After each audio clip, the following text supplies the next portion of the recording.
تبارك الذي نزل الفرقان على عبده ليكون للعالمين نذيرا۔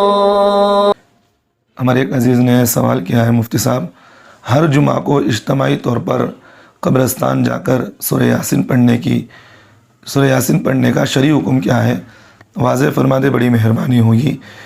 بھائی دیکھیے، سوال کرنے والے مولانا نذیر صاحب دہلی سے، دیکھیے بھائی بعض علاقوں کے اندر یہ بہت زیادہ رائج ہے اور یہ بہت زیادہ کرتے بھی ہیں کہ جمعہ کے دن فجر کی نماز کے بعد لوگوں کو اکٹھا کر لیتے ہیں اور پھر وہ قبرستان جاتے ہیں، وہاں جا کر اجتماعی طور پر سورہ یاسین پڑھتے ہیں۔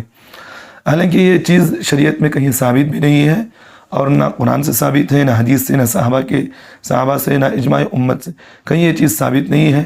یہ لوگوں کی بنی بنائی خود ساختہ باتیں ہیں، تو اس لیے ان چیزوں کو ختم کر دینا چاہیے، اور یہ سب چیزیں بدعت ہیں۔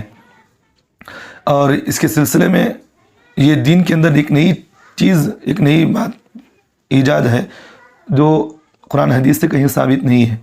اس لیے ایک حدیث مجھے یاد آ گئی، حضرت ام عائشہ رضی اللہ عنہ فرماتی ہیں، یہ صحیح بخاری کی روایت ہے، فرماتی ہیں کہ من احدث فی امرنا ھذا ما لیس فیہ رد، ما لیس فیہ فہو رد۔ فرماتی ہیں کہ اللہ کے رسول صلی اللہ علیہ وسلم نے فرمایا، جس نے ہمارے اس دین میں کوئی نئی بات ایجاد کی تو وہ نئی بات مردود، یعنی ناقابل اعتبار اور قابل رد ہے۔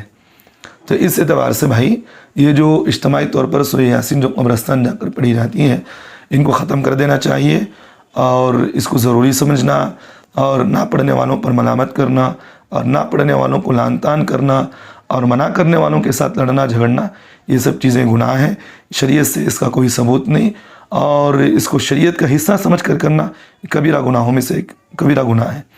تو اس لیے اس طرح نہ کریں، اللہ سے توبہ استغفار کریں، جو چیز قرآن حدیث سے ثابت ہے علماء سے پوچھ کر عمل کریں، اس سے کبھی آپ گمراہ نہیں ہوں گے۔